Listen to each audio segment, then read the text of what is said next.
Tonight, on a special election edition of SCTV3, we break down the final push for the presidential candidates and take a look at important congressional races. Plus, see how students on campus and first-time voters are getting involved in the election process. All that and more tonight on SCTV3.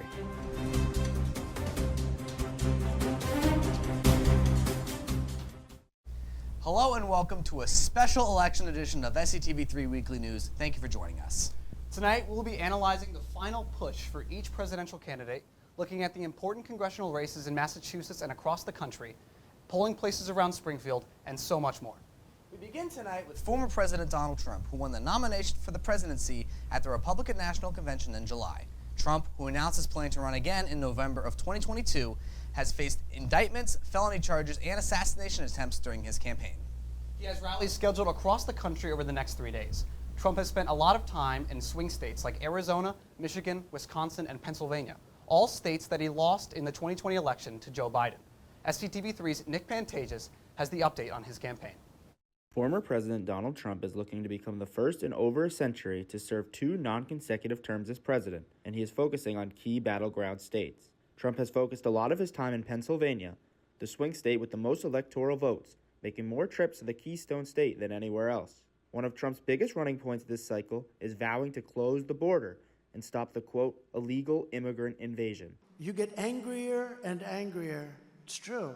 Because I read this stuff with all of these people being allowed in to destroy our country, and by the end of my speech, I'm actually a little bit angrier. In some cases, a lot angrier, because they're destroying our country. Other issues for Trump include a potential education reform by getting rid of the Department of Education and restoring America as a global energy superpower through fracking. His other big plan is economic reforms involving a number of tax cuts, including potentially eliminating the federal income tax with tariffs on foreign goods. But we're going to revive our economy. We're going to use a system of very fair, very reasonable tariffs. As I said, so powerful. We've never used them. I used them. China paid us hundreds of billions of dollars, and no other president's gotten 10 cents from China. Trump plans to hold rallies in Nevada and Arizona today before traveling back up north to Michigan and Wisconsin tomorrow. He will visit North Carolina and Virginia on Saturday, likely wrapping up his campaign. From SCTV3, I'm Nick Pantages. Trump hopes that his plans to stabilize the economy and secure the border will resonate with young Americans and people who have historically voted left, flipping key battleground states. On the other side is Vice President Kamala Harris. Harris first became the presumptive nominee after President Joe Biden officially dropped out of the race in July. Harris has since set out to distinguish herself to the American public and has run on a message of a hopeful future. The vice president is spending a good chunk of this week in Pennsylvania, Wisconsin, and North Carolina, 3 swing states that will be key in this election result. SCTV3's Tucker Paquette has the latest on the Harris campaign just days away from the election. With the 2024 election just 5 days away, Vice President Kamala Harris is focusing her time on key battleground states. Harris is spending most of this pivotal week in Pennsylvania, Wisconsin, and North Carolina, 3 of the 7 key swing states that appear increasingly likely to dictate the outcome of the election. Harris has keyed in on several issues in her campaign, one being women's rights, with a plan to sign a bill ensuring the federal right to abortion if Congress passes it. Also, Harris wants to help the middle class by making things more affordable. On the topic of taxes, she plans to raise long-term capital gains taxes on people who make over $1 million annually. If elected, Harris plans to take a bipartisan approach in her efforts to accomplish her goals. It is important that we work across the aisle and bring in new ideas and different perspectives to actually create solutions. And that's probably the bottom line for me. I like getting things done. And at some point, we got to understand we have to have compromise to get things done. Harris has repeatedly attacked opponent Donald Trump for his selfishness throughout her campaign, often comparing this with her action-driven mindset during rallies and interviews. So either it's Donald Trump sitting in there, stewing over his enemies list, or me, with your help, working for you, checking off my to-do list. Harris, a Howard University graduate, will follow the action on election night in Washington, D.C. at her alma mater. Reporting for SCTV3, I'm Tucker Paquette. Harris delivered her closing argument at the White House Ellipse, where she said she would, quote, work with everyone to help Americans, end quote. Harris will be touring the battleground states over the weekend in hopes of edging out Trump for the presidency. With so much attention on the national races, the local issues can often be overlooked. For this year's election, Massachusetts has 5 different questions on the ballot. The topics that voters will be deciding on range from the possible elimination of the Massachusetts Comprehensive Assessment System, or MCAS, as a high school graduation requirement, to the increase of the minimum wage of $15 for tipped restaurant workers. Others include whether or not the state auditor has authority to audit the legislature, allowing transportation and network drivers to unionize, and the legalization of the growth of certain psychedelic substances. History professor Ian Delahanty said issues like these are the ones that local voters will really feel after Election Day. These tend to be where those kind of like, everyday kind of, you could say like meat and potato issues are like not decided entirely, but they come up through these ballot initiatives. And those elections in some ways have just as much, if not more, of an effect on your just day-to-day life as who you elect for president. For those unaware of the contents on the Massachusetts ballot, the details of each question can be found at sec.state.ma.us. Keeping with trends from recent elections, the number of mail-in and absentee ballots are expected to set record highs. According to Politico, 46% of voters in 2020 voted through mail-in or absentee ballots. This was a staggering increase from 2016 and the previous elections. The majority of states opened for early voting measures over the past couple of weeks, and voters have opted to use mail-in voting to skip the lines on Election Day. When it comes to absentee ballots, they are especially popular on campuses like Springfield, where some students live too far away from their local polling locations but still want to be involved in the election process. For anyone in the Springfield area that hasn't yet dropped off their absentee ballot, the official drop box is located directly in the rear of City Hall on 36 Court Street. For many students on campus, this will be the first time they will be voting in a presidential election. According to U.S. Census data, over 8 million citizens are now eligible to vote since the 2022 midterms. The idea of voting can be intimidating for newcomers for many different reasons. Some think they are not educated enough on the candidates, while others think their vote doesn't matter because of the state they live in. Junior Mo Castellanos is voting via absentee ballot and was initially not going to vote, but became more educated on the issues at stake and was inspired to do his part. I wasn't really at first, but then I saw everything that was going on in social media, and I was just really kind of drawn to vote. And also family and stuff, they were like, yeah, do it. And I was gonna drive home to do it, but that's 2 hours, so instead I'm just gonna do the absentee ballot. More young people, about 41 million citizens aged 18 to 25, are now eligible to vote than in any previous election. This potential wave of youth at the polls look to make a big impact on the election's results. We now send it over to Shane Barron in Studio B with our local and national weather update. Shane? Thank you, guys. If there's 2 things anyone from Massachusetts knows, it's that we have the best sports teams on earth and the weather is unpredictable. Throughout the week, we'll see warm days in the high 60s to low 70s like tomorrow, Tuesday, and Wednesday. But then it might be time to take out that winter coat for good, with Sunday night dropping down to a frigid 33 degrees. Thankfully, looks like it's going to be a dry week with no rain in the forecast and some nice sunny days to wrap up the first full week of November. And now, we take a look at some national weather headlines. New Jersey has been dealing with rampant wildfires since the start of September. This past week, a fire that stretched over 190 acres was still burning in Livingston. This is one of more than 300 fires the New Jersey Forest Fire Service has tackled over the last 2 months, mostly due to record droughts. October will go down as one of the driest months in recorded history of the state, after September also saw significant lack of rainfall. The Forest Fire Service says the fires are burning deeper, causing an increased amount of airborne smoke. Reports from the Forest Fire Service say that fighting these fires has become more expensive and time-consuming.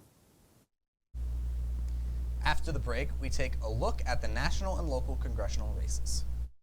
Have you ever wanted to learn what it's like to work in the journalism field and want to gain real-world experience? Join the Springfield Student, Springfield College's official newspaper since 1909.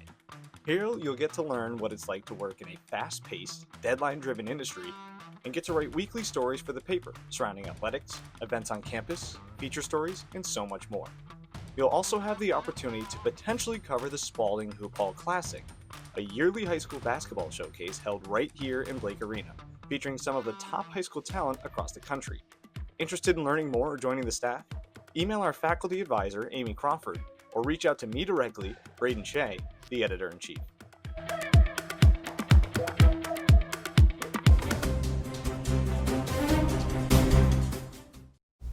On the national congressional stage, the Republicans are looking to flip the House, while Democrats are aiming to secure the Senate. It would be the first time in over 230 years of congressional elections that the two chambers of Congress changed partisan control in the opposite direction.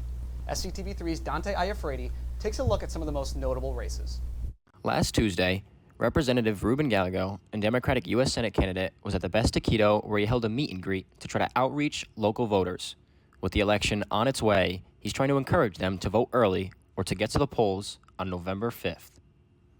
And I'm very proud that I'm going to be able to work for Yuma County and for places like San Luis, Somerton, Welton, areas that sometimes are just forgotten. It's nice to, there's one thing to read about someone, but to look them in the eyes, talk with them, shake their hand, it gives you a different sense of, a more appreciative sense of what they're about. Gallego won the primary election and is running against Republican opponent Kari Lake, who visited Yuma last week. In Houston, Texas, Vice President Kamala Harris held a rally last Friday night at Shell Energy Stadium in Houston, Texas.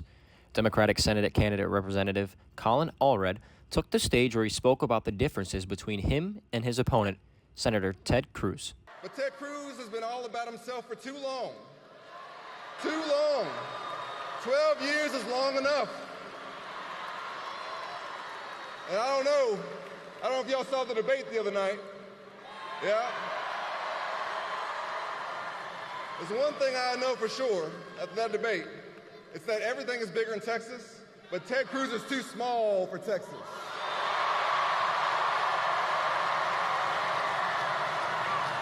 He's too small. He's too small for Texas. You know what small people do? Is when you lose an election, you think, you know what, I'm going to try and overturn that election. Allred ended his speech with, quote, "For all the Texas families, for all the families who are looking for a senator that's looking out for them, I will never abandon you. When you need me most, I will protect your fundamental rights. I will bring us together around our shared values. And I'll remind us that we have more in common than what divides us," end quote. Reporting for SCTV3, I'm Dante Iafredi. The Democrats need a net pickup of just 4 seats to win a majority. Republicans need a net pickup of 2 seats in the Senate if Harris and Walz take the White House, but just 1 if Trump and Vance are victorious. Here in Massachusetts, Senator Elizabeth Warren is seeking her 3rd term and is heavily favored in a race against attorney and political newcomer Republican John Deaton. The 9 members of Massachusetts' U.S. House delegation are on the ballot this year, with several facing general election opponents. SCTV3's Liam Riley takes a look at the state of the races. Starting off the Massachusetts Senate position, incumbent Elizabeth Warren will represent the Democratic primary and faces off against John Deaton, the Republican primary representative. Warren has been in office since 2013, when she became the first woman to be elected in the Senate for Massachusetts. Warren is passionate about the election and isn't afraid to show her emotions.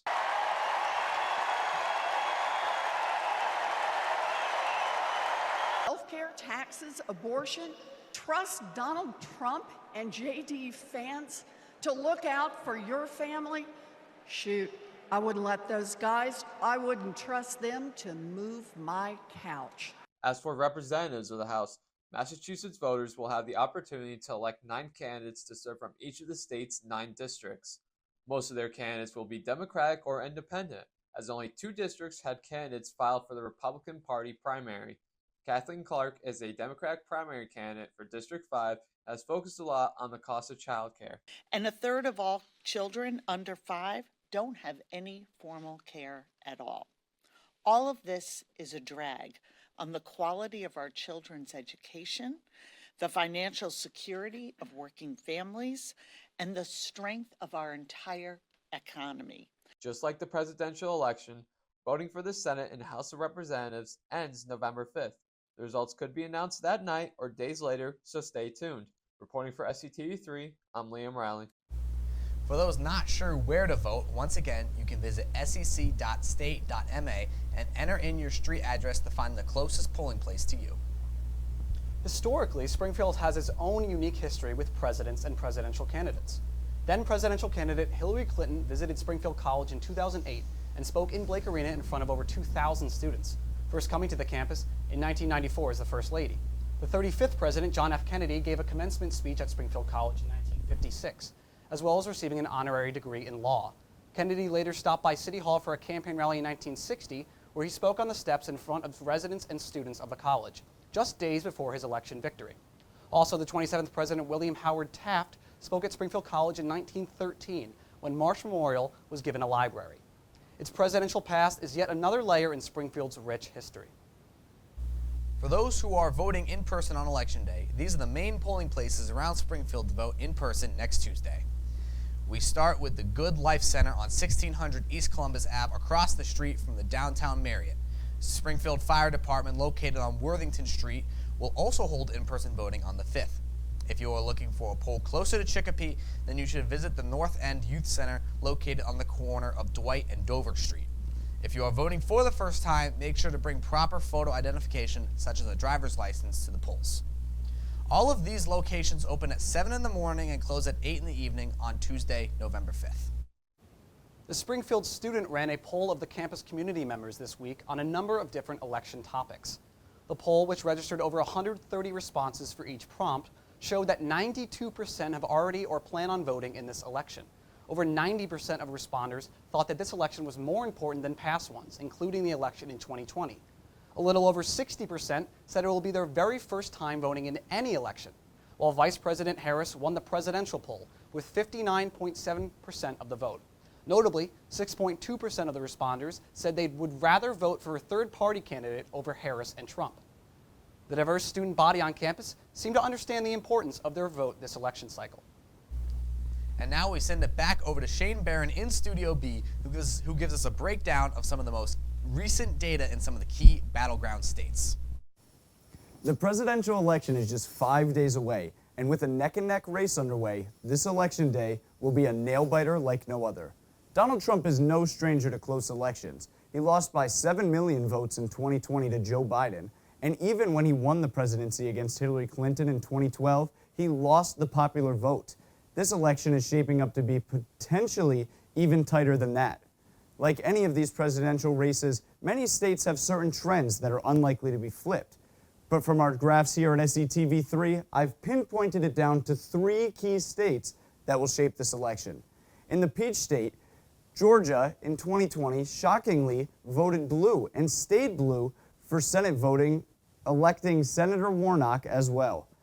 Trump currently leads by 2 points, but the vote is expected to be tight on Tuesday, similar to the 2020 race, with those crucial 16 Electoral College votes. One thing to remember is Kamala Harris had her first rally there in August, which was very popular and helped launch her into a competitive race. Now in North Carolina, traditionally North Carolina going red was a no-brainer. Yet in this election, it could be a lot closer than some might expect. With a 1-point lead for Trump, he's looking to hang on to that lead and gain another 16 electoral votes up for grabs, which we could see become a deciding factor, especially if Harris is able to pull off a win in Georgia. Now in Pennsylvania, unlike North Carolina, it seems as though Pennsylvania is always one of those major states in which candidates campaign their hearts out to grab votes. Previously, it has favored Democrats, with the last 8 presidential elections going blue by a very slim margin. Along with those both Senate seats and their governor, Josh Shapiro, are Democrats. With that being said, Donald Trump currently holds a half-point lead in the state, which he has gotten the most publicity in, and is hoping to capitalize on that publicity to swing the state back to red for the first time since George H.W. Bush in 1988. Pennsylvania will likely be one of the last to announce its official tallies. Everyone here will be keeping a close eye on the polls to see how this election really plays out. Now back to you guys in Studio A. When we come back, we have another edition of SCTV3 Sports Extra.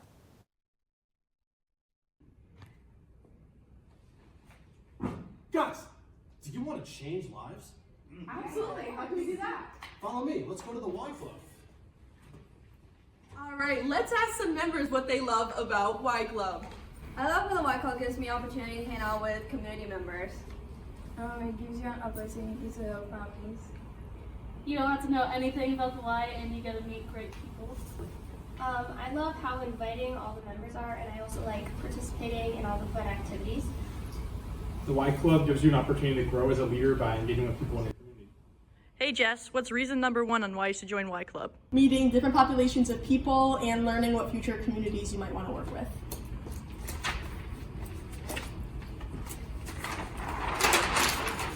You should join the Y Club to make different connections, whether it's business, friendship, or just leadership connections.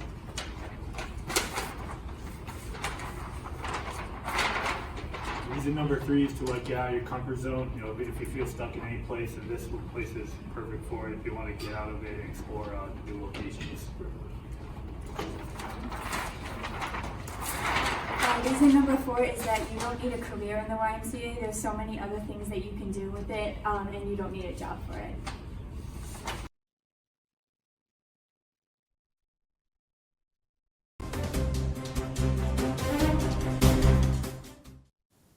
Welcome to this week's edition of SCTV3 Sports Extra. I'm Brian Weiss, keeping you covered on all things Pride athletics. On their senior day, field hockey beat Smith College 2-0. The Pride's Nicolette Morlock continued her hot streak, scoring another penalty goal. Haley Gatos had a one-on-one possession to secure the penalty shot for the Pride.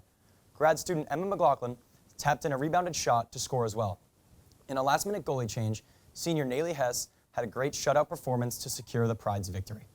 The Pride have one game left in their regular season as they look to secure berth in the NUMAC tournament. Their final game is Saturday at Clark University. On Saturday, the women's soccer team won their senior day game and moved to 8-3-4 after a 2-1 victory against Wellesley College. The match started off slow from both teams, and the Pride were able to get many chances late in the first half. Unfortunately, they couldn't capitalize on their opportunities as the score was 0-0 at the break. In the 52nd minute, Springfield's Jen Walker put the first goal of the game in on a penalty kick. Later on, freshman Mia Salmon delivered the game winner. The Pride look to end their season on a high note against Smith on Saturday before they begin their NUMAC campaign. Also on Saturday, the men's soccer team tied 0-0 with Wheaton, moving their record to 5-7-3. Both teams struggled offensively as neither team could muster up a goal. The key member for the Pride, however, was goalkeeper Noah Pody. Commanding the goal, Pody recorded a season high of 9 saves, despite Wheaton putting on the pressure with 20 shots. This game meant a little more for the Pride, as it was their senior night.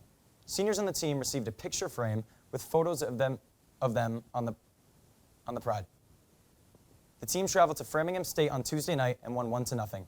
They ended off a regular season play at Salve Regina this Saturday.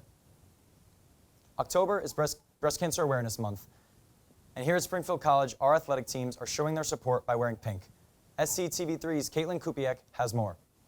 Breast Cancer Awareness Month is an international campaign held each October to promote screening and prevention. Breast cancer impacts millions of lives each year, and for the Springfield College athletic community, it's a cause that hits close to home. Women's basketball head coach Naomi Graves, a breast cancer survivor herself, knows firsthand the importance of awareness.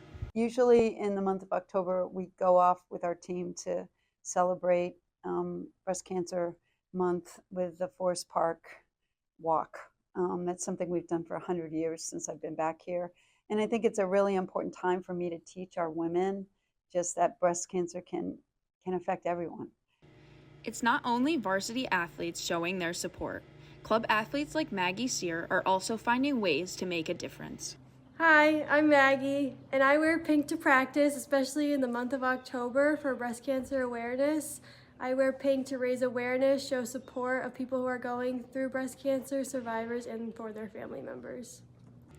The Springfield College community continues to show support for breast cancer awareness both on and off the field, reminding us all of the importance of early detection. Reporting for SCTV3, I'm Caitlin Kupiak. It's encouraging to see our student athletes actively promoting awareness and supporting those affected by this disease. Remember, you can show your support by wearing pink and participating in local awareness events. With the NUMAC playoffs on the horizon, for several fall sports teams, I'll be taking a look at this week's upcoming schedule. Men's and women's swimming and diving are back in the pools Saturday for their first meet of the season against 5th-ranked MIT. Football plays their last home game of the season against Norwich and looks to keep their undefeated season alive. An hour later, women's soccer finishes up their regular season against Smith College. Wrapping up our home previews is women's volleyball taking on Salve Regina in their first of 3 games next week. Wrestling starts off their season by traveling to the Ithaca Invitational. As one season starts, another is close to ending. Men and women's cross country will compete in the NUMAC Championship hosted by Wellesley. Men's soccer is also wrapping up regular season play against Salve Regina. Field hockey looks to end their regular season with a 3-game winning streak when they play Clark University at 2.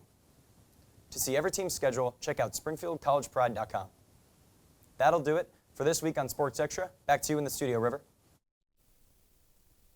To the break to see what students think are the most pressing election issues.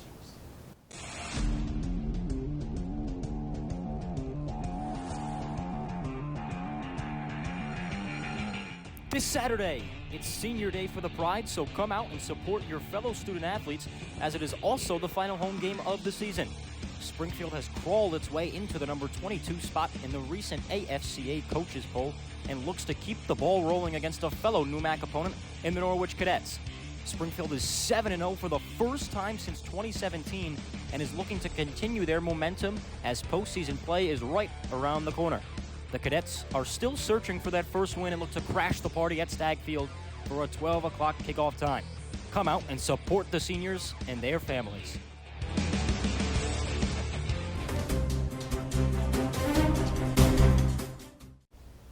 As the 2024 election unfolds, young voters are bringing fresh perspectives to the ballots. SCTV3's Caitlin Kupiak explores the issues that matter most to students on campus. This past week, I went around campus to ask students about the 2024 presidential election and some important topics they care about. I'm Jack Fleischer. I voted with a mail-in ballot, and I think just boosting the economy and getting more jobs in the United States. Hi, I'm Megan. This year I will be voting by mail once I get my mail-in ballot. Some important topics that I care about are women's rights and education. I'm Noah, and I'm from Missouri, and I plan to vote by mail for my absentee ballot this year. Some of my most important issues, women's rights, gun control, all of that kind of stuff. Hi, I'm Emma Gardo. I did a mail-in ballot. Some important topics I care about are the economy, climate change, and abortion rights. My name is Michael Sheehan, and I am yet to vote. I just got my ballot in the mail. And the main reasons I want to vote is because of healthcare going on in the U.S. and also the constant changing economic status. It was great to hear from students on campus about their perspective on the election. I really encourage you to go out and vote. Reporting for SCTV3, I'm Caitlin Kupiak. That'll do it for this week's special edition of SCTV3 Weekly News. Thank you for joining us. Before we get out of here, River, I'd be amiss without wishing you a happy Halloween. Yeah, you as well. What are you dressing up for? What are you dressing up as this year? Yeah, so I'm going to be a cowboy this year. Yeah, I got my cowboy hat today, so I'm really excited. What about you? Well, I'm staying in the anchor role. I'm Ron Burgundy. Sir, people remember me as the weatherman a couple years ago. So I'm staying as Ron Burgundy, but yeah, it'll be a good time. Classic. Tune in next week for more news and sports coverage or on demand on our YouTube channel, SCTV3. Same time. Same place.